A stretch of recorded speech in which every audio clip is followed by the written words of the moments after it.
These 12 myths about dual citizenship can cost you years of your life and thousands of dollars. In this video, I'm going to bust through every single one with the actual facts, verified against official government sources. And if you stick around until the end, myth number 12 is the one that catches people off guard, because it only hits you after you've already gotten the passport. Let's start with the ancestry myths, because these are typically the ones that waste the most time.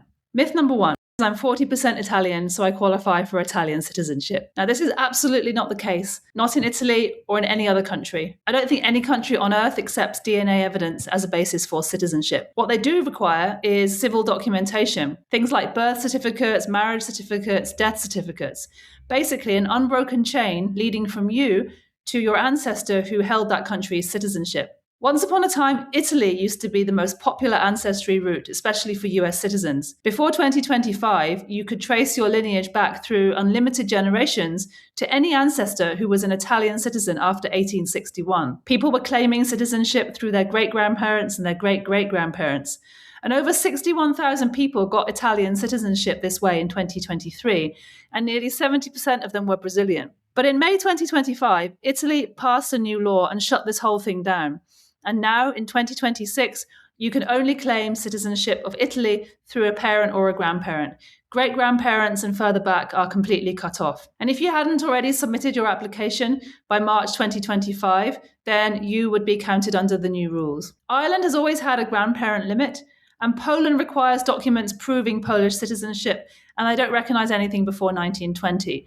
So these are just a few samples, but in every case, it's paperwork that you need, not just spitting in a tube. And in Italy's case, a lot less paperwork than there used to be, because now a lot fewer people qualify. So if you don't have the right paperwork, or if you don't have the ancestry at all, because after all, it's just an accident of birth, does that mean that a second passport is totally off the table for you? Well, this takes us to myth number 2, that you need ancestry to get a second citizenship. This is not true at all. People tend to assume that if they don't have Italian grandparents or Irish heritage, etc., then getting second citizenship is impossible. But in fact, most countries do offer citizenship through the process of naturalization. And that means that you live there legally for a set number of years, maybe 5, maybe 7, maybe 10.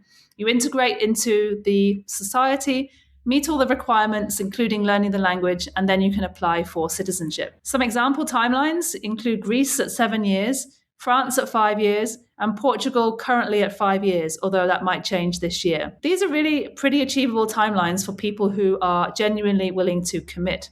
There are also citizenship by investment programs, although most of these have been closed down in the EU now. But outside the EU, there's a couple of countries where you can still purchase citizenship, like St. Kitts and Nevis, Dominica, and Turkey as well, which offers citizenship through a $400,000 property purchase. So Ancestry is just one route, but it's far from the only one. But keep in mind that having a pathway and actually reaching the end of it are two very different things. And that brings us to myth number 3. I've lived here for 5 years, X amount of years, so I'll automatically get citizenship. Well, it does not work like that. Citizenship is never automatic. Every country requires you to actively apply, and most require you to pass tests, including civics tests and language tests. For example, Germany has a naturalization test, plus you need to have B1 level German. And France just made things even more challenging, and it upgraded the language requirements to B2 French as of January 2026, which is one of the highest in the EU. France also has a 40-question civic exam, and you need to pass it, I believe it's 80%, so it's quite rigorous. For the UK, they want B1 in English, plus passing the Life in the UK test. And of course, you can be denied. For example, in the US, approximately 1 in 9 naturalization applications were denied in 2024. And these were all people who met the residency requirement, but they still didn't get through. And I'll go over that in more detail in myth number 11, because it's gotten even stricter in the last couple of years. So if it's not automatic, people are going to be looking for shortcuts. And one of the most expensive and kind of notorious shortcut mistakes involves golden visas. This is myth number 4, that a golden visa leads to citizenship. This is a myth in Europe now, although it's not a myth everywhere in the world. So let me explain. In Europe, in 2026, you can use a golden visa program to get residency in return for investing a sum of money. But citizenship and residency are two very different legal statuses. There are still some countries outside Europe, like Turkey and the Caribbean nations, that do offer actual citizenship by investment, i.e., you make the investment, you get the citizenship in return. But as of 2026, there are no longer any European golden visa programs that lead directly to a passport without a substantial residency period first. So several of these programs are running across Europe.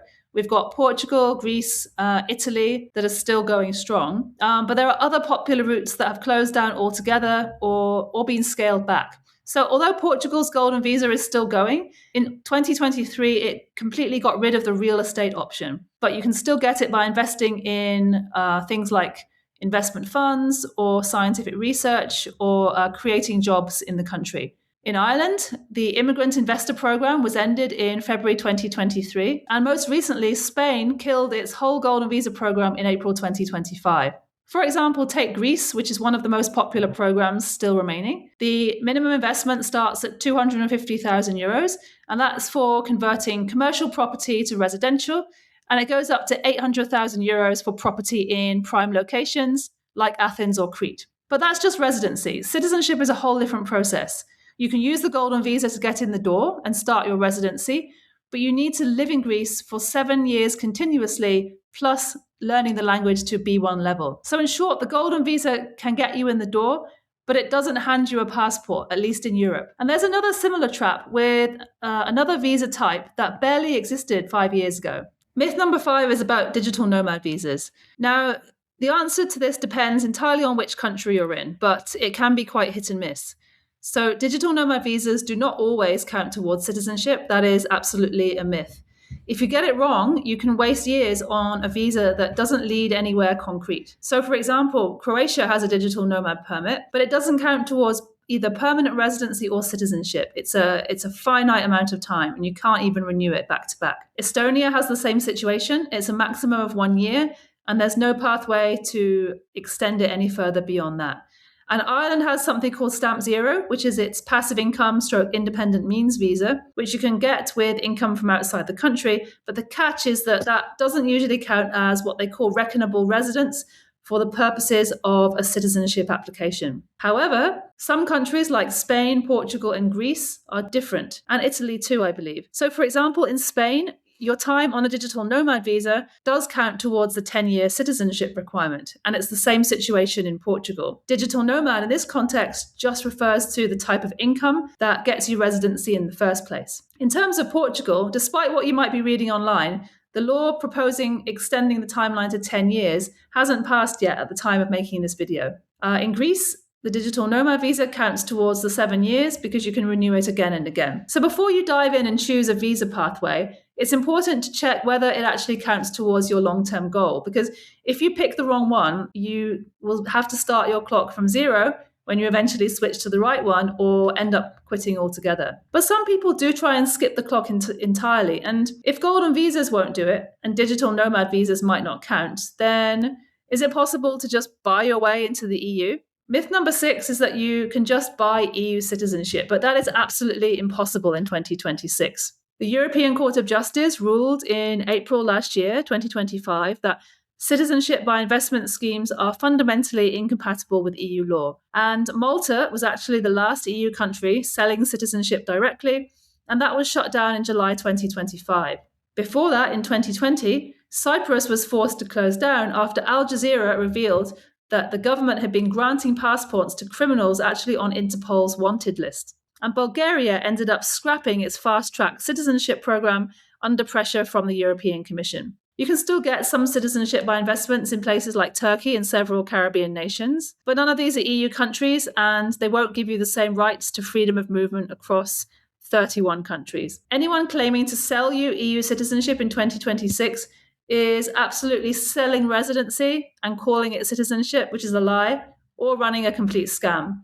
So you definitely can't buy it. But what about marrying into it? So another common myth is that marrying a citizen of another country automatically makes you a citizen too. Typically, that's not the case. Marriage can fast-track the process, but it almost never eliminates it. Almost every country still needs you to do a formal application, maintain some years of residency, and usually pass a language test. Not always, but often. And the timelines can vary a lot. In Spain, it's just 1 year of legal residence if you're married to a Spanish national. Italy, it's 2 years in country and 3 years abroad. And in the US, it drops from 5 years to 3, but you still need to pass the civics exam, and your spouse must have been a citizen for all 3 of those years.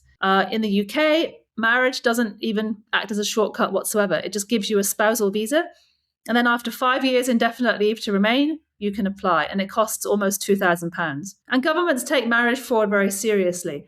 In the US, sham marriage carries a fine of up to 250,000 US dollars and 5 years in prison for both parties. The authorities conduct separate interviews, unannounced home visits, and verify all the documents extensively. And there's one more shortcut that people commonly believe in, and this one might be the most expensive misconception on this whole list. It's myth number 8. If I buy property, I can get citizenship. In fact, property alone doesn't lead to citizenship in any EU country. Yes, in a couple of cases, it might get you a golden visa, which is opening the door to eventual citizenship, but it's just residency, and you still have to go through the years to get there. It's just the beginning of the process, not the end. One exception that's not Europe, but close enough, is Turkey, where a $400,000 property purchase gives you citizenship within 6 to 8 months.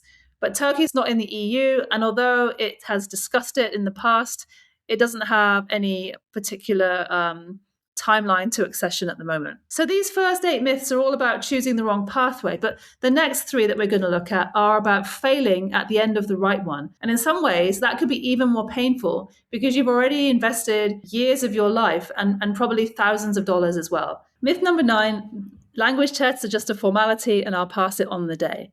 So I've been through this, and I can say they're definitely not a formality. And in fact, they can be a genuine challenge and a barrier for many. For example, in France, the B2 requirement in French is one of the highest in Europe for citizenship. It means that you need to be fluent enough that a conversation with a native speaker doesn't require strain on either side. Germany has B1 level, and it can get expensive because retaking it costs around 100 to 150 euros each time. Italy also has B1, and they only have 3 exam sessions per year. So if you fail one of those, you have to wait till the next one, which is months later. So even if you pass every test, there's another way that the timeline can blindside you. And this is myth number 10. The government website says processing takes 6 months, so I'll have my passport by Christmas. Official processing times are unfortunately fiction practically in many countries. In the US, the N400 naturalization application is supposed to take 8 to 10 months, but the reality could be up to 13 months depending on which office you're applying at. Germany has massive regional variation, even though it's the same country in the same process. And in Italy, the legal processing deadline was recently extended from 2 years to 3 years. And just to submit your application, the consulate appointment wait can be an average of 2 years. And Portugal's the same. Right now, people are waiting up to 3 years or more after the time of actually submitting their Portuguese citizenship application to have the citizenship granted. So you really have to add on a chunk of time to what they say is the official processing time. And if you're making life decisions based on this, like selling a house, quitting a job, moving your family, you should double the estimate at a minimum. And after all that waiting, you might think that approval is just a formality, but unfortunately, you'd be wrong. So myth number 11 is that if you've met all the requirements, approval is guaranteed. Well, actually, it isn't. Some common grounds for denial include criminal records, tax non-compliance, character assessment failures, integration or language test failures, or extended absences during the qualifying period. And even in Germany, where the national denial rate is actually below 2%, still has areas like Berlin where it's a lot more. Don't assume that meeting the residency requirement is enough. You should also get your tax affairs in order and make sure you don't leave the country for overly extended periods during your qualifying years. But let's say you make it through, you pass all the tests, you survive the waiting time, and you finally get the passport. Now, you really would think at this point that the hardest part is over, but this is myth number 12, that citizenship only gives you rights, not obligations. So most people think about second citizenship in terms of what it gives them, right? The right to live and work somewhere, to vote, to access healthcare, to travel on a different passport, even to have an alternative national identity. But citizenship also comes with obligations, and some of these can be financially devastating if you don't see them coming. For example, the United States and Eritrea are the only 2 countries in the world that tax their citizens on worldwide income, regardless of where they live. So if you're a US citizen, you have to file a tax return every year, and you must file an FBAR for any foreign bank accounts over $10,000. And penalties for not doing this can be really significant. And if you try to renounce your US citizenship to escape from this, there's an exit fee, and you can also trigger that if you have a net worth over $2 million. And also capital gains on all your assets as if you'd sold everything on the day you renounce. And this seems to be a direction of travel beyond just the US and Eritrea, because in October 2025, France's National Assembly voted on a law that would have taxed wealthy French nationals on their worldwide income even after they'd left the country. And this was actually rejected by one single vote, 131 for and 132 against. And it was actually the third time that France tried to pass it. It failed in 2019 and again in 2024. But even if the law hasn't passed yet, the direction is clear. And then there's inheritance. So US citizens get a $15 million estate tax exemption, but non-citizen, non-residents get $60,000. And only about 16 countries have estate tax treaties with the US to prevent double taxation. So if yours isn't one of them, your heirs could face estate tax from both countries. Definitely something to keep in mind. They're largely a different story because they tend to be tied to where you're resident, not which passport you hold. But there are still a few things that can catch you out. Like if you're British and you retire to Australia, Canada, or New Zealand, your UK state pension gets frozen at the rate it was at when you left, with no annual increases. And this affects around 450,000 British pensioners. But if you retire to an EU country or the US or a few others that do have bilateral agreements, then you will get the full increase every year. So same pension, same contributions, but a completely different outcome based on where you end up living. And another important factor about second citizenship is the prospect of military service. Now, don't freak out because this is not very common, but there are a few countries that do still have this, and some of them are in Europe. One of them is Greece, where there's 12 months mandatory service for males aged 19 to 45, including naturalized citizens. So that is definitely one to watch out for. In Cyprus, it's 6 months if you naturalize between 18 and 26, and 3 months if you're older than that. But those who naturalize through investment are exempt. Turkey, it's 6 months from age 20, but if you naturalize at 22 or older, then you're considered to have already served, so you might get away with it. But what this really underlines is that citizenship is a legal status with real consequences, like tax, inheritance, pensions, and military service. So before you pursue a second citizenship anywhere in the world, it's really important to understand what you're signing up for. It's not just the rights, but it's also the obligations. So definitely talk to a tax professional and an immigration lawyer before you make any major decisions. So these 12 myths fall into 3 categories. Myths 1 and 2 waste your time on pathways that don't exist. Myths 3 to 8 cost you money on programs that don't deliver what you might expect. And myths 9 to 12 catch you off guard after years of investment. And getting it right matters most with EU citizenship because in that case, one passport from any of the member states gives you rights in 31 countries. And this is why we focus on it so much on this channel. And I'm building an EU citizenship decision framework tool to help you figure out which country, which pathway, and which timeline actually fits your situation and all the different factors that you need to take into account when making that decision. It's coming soon, so you can join the waitlist from the link in the description. And if you want to stay on top of the latest changes to residency and citizenship across Europe, you can also sign up for the digital Emigre newsletter in the description as well. And every official government source I reference in this video is linked below, so you can check them out yourself if you want to. Thanks so much for watching, and I'll see you in the next one.